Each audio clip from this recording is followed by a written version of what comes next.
trainmaster is a supervisor, and he's pretty much responsible for the operations of the railroad.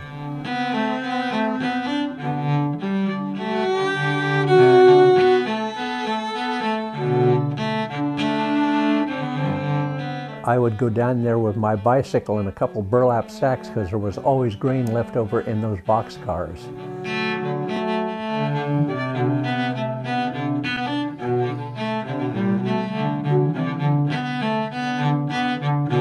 Everybody knew everybody else's lives.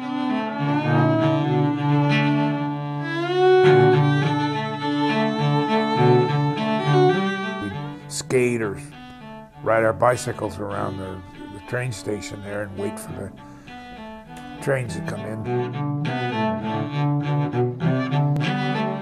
There used to be horses up here. They had slaughterhouses.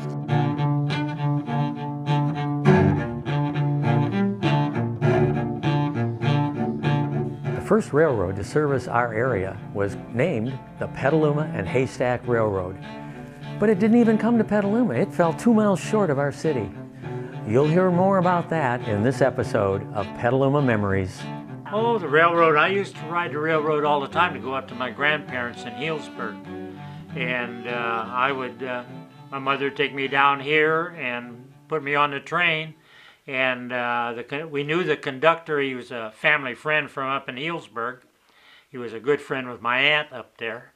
And he would watch out for me, and I'd go up there, and then my grandfather would pick me up, take me up to the house at the depot, and then when I come home, they'd take me there, and in fact, the conductor's name I still remember. His last name was Black, and he watch out for me until I got home, and then as I got older, I still went up there until I was lucky enough to buy a vehicle of my own when I was a senior in high school, so bought a little old Model 8, and then I didn't use the train anymore. But up until then, that's how I used to go up to my grandparents' house, spend the summer. A little bit of your Petaluma Railroad history still exists. Example is motor number 8, found in a field falling apart in the Pengrove, Petaluma area. Another example you might be able to see is at the Western Railway Museum at Rio Vista, and you can actually take a ride on a PNSR car number 63 that ran out of Petaluma. I'd like to show you an example of motor number 8 in its original configuration. This photograph was probably taken about 1904 in Petaluma. I'd like to show you now the doors, which are new, been reproduced off the originals, which were too deteriorated. This hardware here, we had half of the hardware. We had the hardware for one side, the door rollers for one side. And a good friend of ours, Lloyd Butler, reproduced the casting patterns so we could have the other side created. So half of these are original and half of these are new. The ribs for the roof and the side roofs are basically all new. The trim inside is the original trim. The original was able to be reused. The window frames are in oak, and that's what they were made out of originally. The rest is all fir and some redwood. The car was built by the Holman Car Company in San Francisco, and they used all local woods, redwood and fir for construction of their cars. If you had an East Coast car, it would be hardwoods probably. I lived a block away from the railroad station. We were around the railroad trains all the time. In fact, my brother and I, when we were real young, would go over to the ice house, which is where, let's see what's there now, the CVS and the drugstore and the auto parts. There was a ice house there when we were kids. That was all a big ice house with railroad tracks that they were icing the railroad cars. And every so often the trains would come in and the guys would go through them. They were shipping it back east, and they would throw off all the fruit and vegetables that wasn't going to make it. All the watermelons that were cracked got thrown out by the tracks. we'd go with the wagon and pick up the best watermelon you could get. They were all cracked. They're cracked because they're ripe. And so we got the best of everything. There's cantaloupe, watermelons, and vegetables of all kinds that they just threw out on the side of the track, and we go help ourselves. And all of us kids that knew about it would go with wagons. It looked like a circus at times that we were all in there picking up the stuff. But it was all good stuff. It wasn't because it was rotten or anything.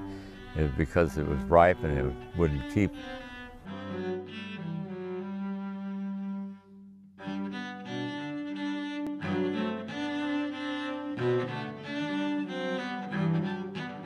My father was, as a train master, is in charge of the shipping side of things, and he dealt with all the shippers that used the rails.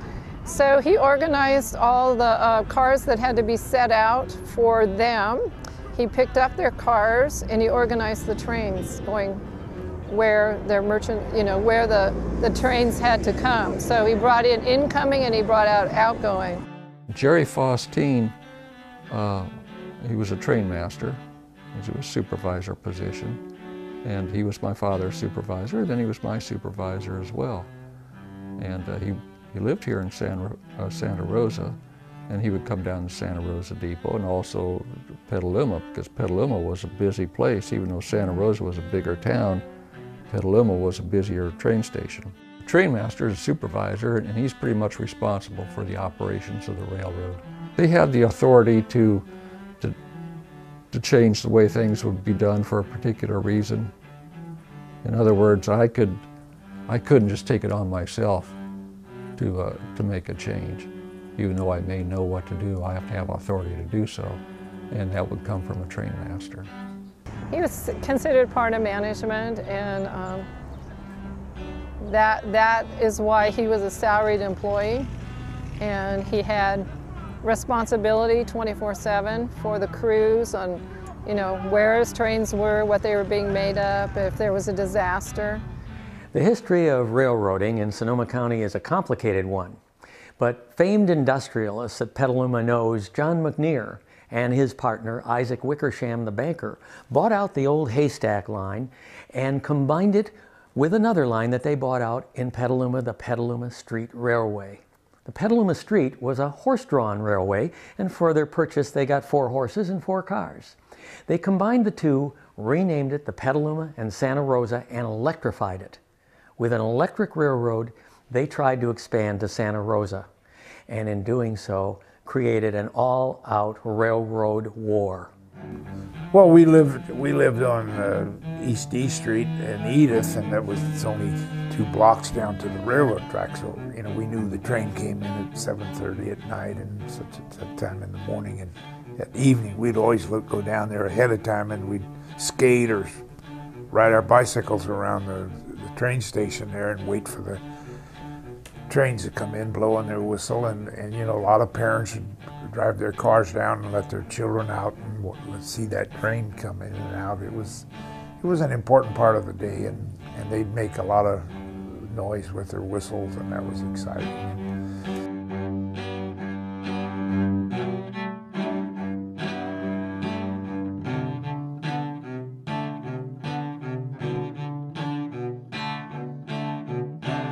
My dad was a machinist by trade, and he had learned he had gone through his apprenticeship and completed that right at the beginning of World War II, and he was hired by Southern Pacific as a machinist. Through the war years, he was frozen on the job because of the war years and the demands on the rail industry. After the war, he wanted to come back home to Petaluma to the ranch to raise his family, which he had started, because he thought that was a better way to raise children, was on the ranch. But by 1954, the chicken business the handwriting was on the wall, and he knew it was failing, and he didn't want to go in debt to keep it going because it obviously wasn't going anywhere. So he went back to work for the railroad, and he was able to go to work for Northwestern Pacific. It was right at the period when Northwestern Pacific was converting from steam to diesel. So really what they wanted were diesel mechanics, and he really wasn't. He was a steam machinist. And even though they sound the same, they aren't. They're technically different. And so the roadmaster asked him if he knew about the diesels, and he said no, he wasn't familiar with those. He was familiar with steam, but that he thought he could adapt to it because he did have a lot of mechanical interest in just mechanical things. And so they gave him the opportunity, and he went to work for Northwestern Pacific. Yeah, my dad loved to work with railroad. He was a machinery kind of a nut, if you want to call it. He was fascinated with all kinds of things mechanical. And the locomotives and stuff were so powerful and such like that. It was like a big, strong thing, you know, and I guess that was all part of it. One of the things I used to do, because we had our own chickens and what have you, is some of the boxcars would come in with bulk grain in them. In other words, it wasn't in sacks, but it was just poured in the top. And the places like poultry producers, they would go over these big grills and open up the doors, and the grain would just pour out of the boxcars and down into conveyor belts, which were taken into the mill. And I remember I would go down there with my bicycle and a couple burlap sacks because there was always grain left over in those boxcars. And I would sweep it up, and I would bring home things such as wheat or barley or Milo or corn, whatever happened to be in that particular boxcar. And sometimes I would get up to a half a sack of grain in them. So we practically had all of our chickens free of charge as far as feeding them goes.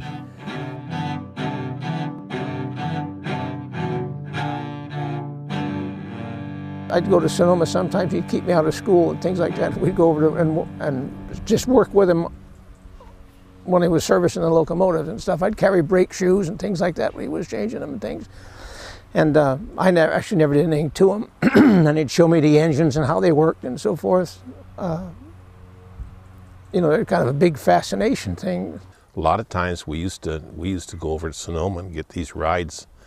A couple of times we got a ride down from Sonoma all the way down to Shelville where they did the switching.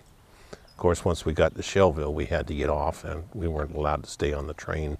I don't think we're supposed to be on the train in the first place, but we did get to do that little bit of a shot, and that was fine. I think my dad would call what was this road foreman's name? I can't remember, but I think he'd call him and tell him, say, hey, the kids are here. Is it all right if they ride down with a switch engine? The guy says, yeah, just tell them to stay in the cab or something like that, you know. And off they'd go, kind of the old wink thing, and go ahead, you know.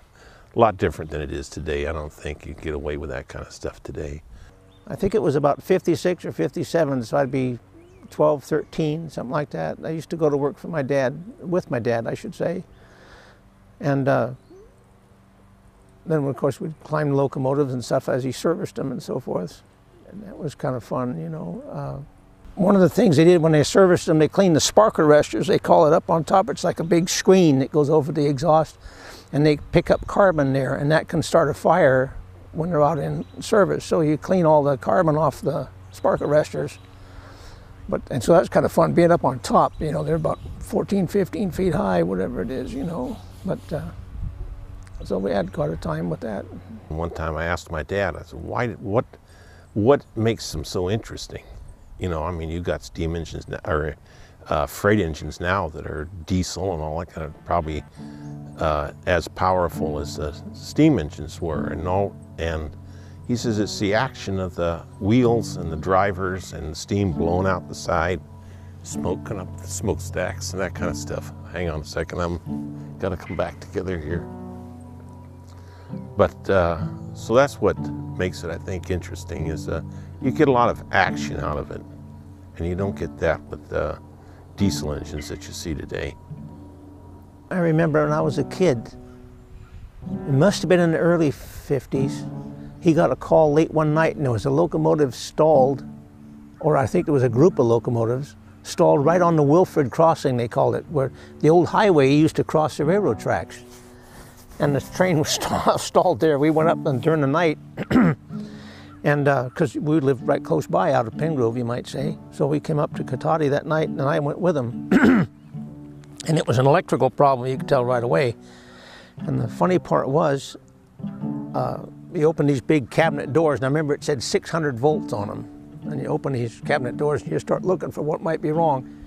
And it happened to be that I noticed, he said, well, this is where all the relays are that control that, or whatever it is. And I said, well, how come that one's a different color than the rest? And he says, wait a minute. He went back and looked, and that relay was defective. So he switched it with one from another circuit that didn't have to do with whatever the problem was. We switched the relays and put it back in. So when we're talking in 5 minutes or whatever, the guy goes and flips the switch on the throttle, and away it went, moved again. So that was all it was to it, is his relay had failed.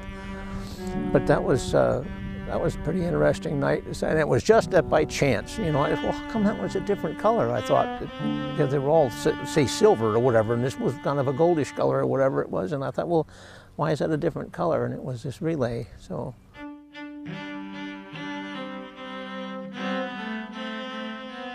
Well, I come from a railroad family. My grandfather had worked for them during World War II. And then when my father got out of the service right after the war, why, he went to work for the railroad. And so I grew up in a railroad family. When I got out of high school, I worked in a sawmill for a couple of years, and that was fun, it was interesting. But it was also hard work, not something I wanted to do the rest of my life. So I asked my dad if there was a chance of getting on with the railroad. And of course there was. Actually, railroads were pretty family-oriented that way. If you had a relation that worked on the railroad, you could probably get hired on. And railroad jobs were known as good jobs, a steady paycheck.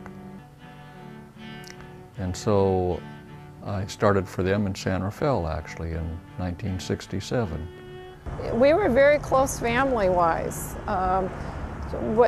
just in general, you know, because of the relationship of how your fathers worked so many hours together and their close relationships like that. Yeah, our families were extremely close.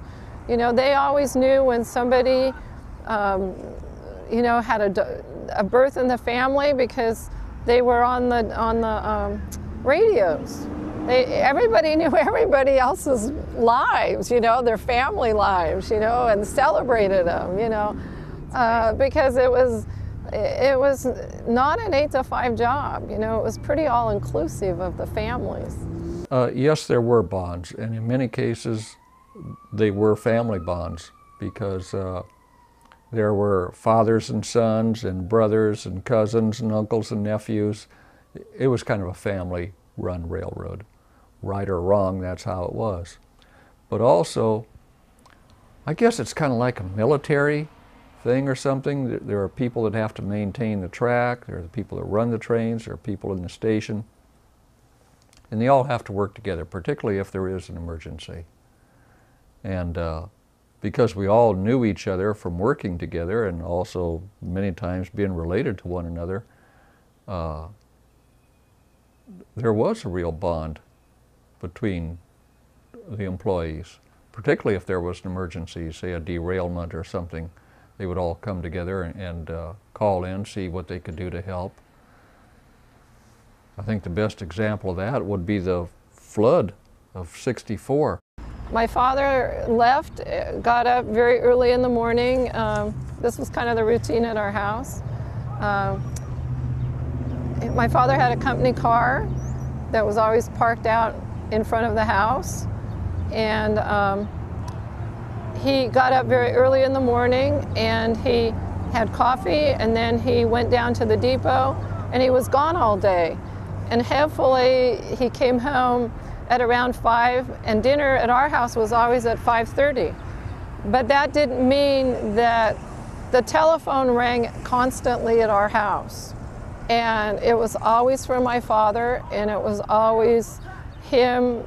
It was always railroad business, and it always had something to do with having to keep the telephones open line-wise, because that is consistently, it meant it was a disaster. It meant that there was some decision that had to be made along the line. So it wasn't like it was 24/7. You know, the phone rang in the middle of the night at our house, and my father would get up and leave. He might be gone for 3 days and not come home. You know, there was not like this set, you know, 8 to 5, you know, dinner time thing. There was Christmases. The flood in 1964 You know, there was one telephone call and everybody stood up from dinner and left. I mean, it was like, that's what the flood, you know, everything was down. The communication was down until that came back up. You know, they just worked, the weather was so awful and the floodings. And so nobody was home, you know. I don't remember seeing my father. I think I saw him on Christmas Day, but it was like, no, Dad's still gone. You know, because you know, under those circumstances, you just come home and eat, you know, and then leave again. Well, the Railroad War was over in 1905 and the railroad was booming, but it was very short-lived because just a few months later, the giant earthquake of San Francisco struck Sonoma County as well. Santa Rosa, the entire town was leveled. Over 100 deaths in Santa Rosa. In Sebastopol, major damage. In San Rafael, the giant San Rafael Hotel was leveled right to the ground. This was a huge blow for the railroads, but they did recover, and in recovering they cleared away a lot of the debris of the giant earthquake. Fast forward now to 1937 when the Golden Gate Bridge was opened. It was soon found that taking freight by truck was at that time a lot cheaper than putting it on rail. It was also faster. It was the death knell of the railroads in Sonoma County. And in 1984, they abandoned their tracks. Interesting point. At that time, the president of Southern Pacific Railroad, the largest railroad in the world, was named Denman McNair. He was the grandson of the great John McNair. Denman, he was also the great grandson of great rancher Ezekiel Denman, two Petaluma families, and he was the president of the largest railroad in the world. I have some memories of the Petaluma and Santa Rosa Railroad. My father graduated from Amley High School in Sebastopol in 1926 and needed money to go to UC Davis. So he came down, used to ride the Petaluma and Santa Rosa Railroad, was still electric then, down to Petaluma and work for the poultry producers, handling eggs, all of this stuff, and he did that. He'd work all day in the egg plant and then ride the train home and come back down the next day, and that's how he made his money to go to Davis. So if it wasn't for the Petaluma and Santa Rosa Railroad, I had a very different childhood.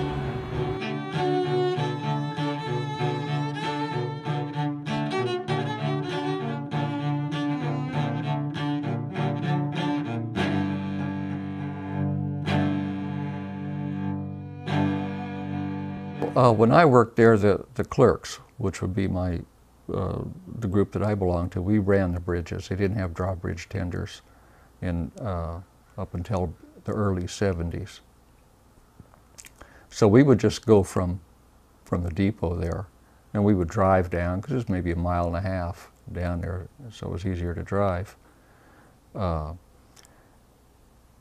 And the traffic, we generally had like 2 through trains coming down from Eureka every night. But we'd also have local trains that would go out. They would go and switch the Novato and, you know, the customers down there. And then we had another one that would go up to Healdsburg and get the gravel cars up there, but they didn't cross over the drawbridge. But, and then whenever a train would leave south, you'd have to have a corresponding one come north to get the empty cars to be loaded. So there would be maybe 8 trips a day to the drawbridge for trains either coming or going into Petaluma. Those were fun times there in Petaluma. We had 2 drawbridges that we would operate. A lot of people would think when we say drawbridge, we're talking about the D Street drawbridge, but we had nothing to do with that. That was only for automobiles. And the 2, what we call drawbridges, were incorrectly named. They were actually swing bridges, meaning they would pivot to the side rather than pull back. And there was one there at Petaluma, right under where the freeway is by Schoenberger Park. In the early days, they had drawbridge tenders, and the bridge would always be aligned for trains, but if a boat would come in, the bridge tender could turn the bridge, let the boat through, and then line it back for trains. But eventually they got rid of the bridge tenders, and the bridges were always aligned for the boats, and we'd have to go down and close it for a train when a train would be coming. And that was a nice diversion. I always enjoyed going to the bridges.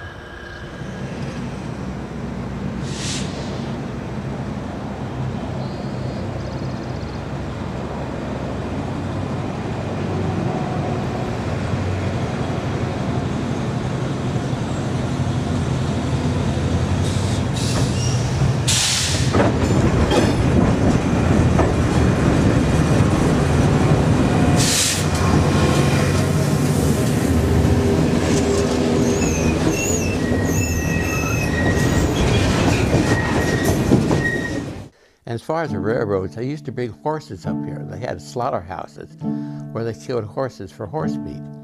And a lot of times they'd have corrals down there, and the trains would jump the horses off in the corral, and they would run the horses right through the streets, right on out where Henny Penny's is now, in that area, because the slaughterhouses were out there. And they would actually run it right through town. And I can remember this. So it was, a lot of things happened here. And it was a good community. I never wanted to leave it, you know. I also always wanted to do what a couple of my friends did, and that was jump a train and ride to Eureka. But I know that I would have been put in reform school if I had done that. So my parents weren't going to allow me to jump a freight car and ride for, you know, a couple hundred miles. You know, I think growing up, I mean, I think the size was always made an impression on you. You know, you're a little guy, you're looking up. I mean, they were big, and you know, there's steam engines on them, and you could see them, and you'd watch the wheels start to turn, you know, and all that type of stuff. And I remember my dad taking me on he knew the people at Golden Eagle Mill very well, and I remember my dad taking me on a train ride from over in Napa to the Golden Eagle feed mill, which was a lot of fun. We sat up in the not the caboose, but right behind the engine. There was a little standing area there, and we were able. I think I was about, I don't know, 5 years old maybe, and it was pretty fun. Yeah.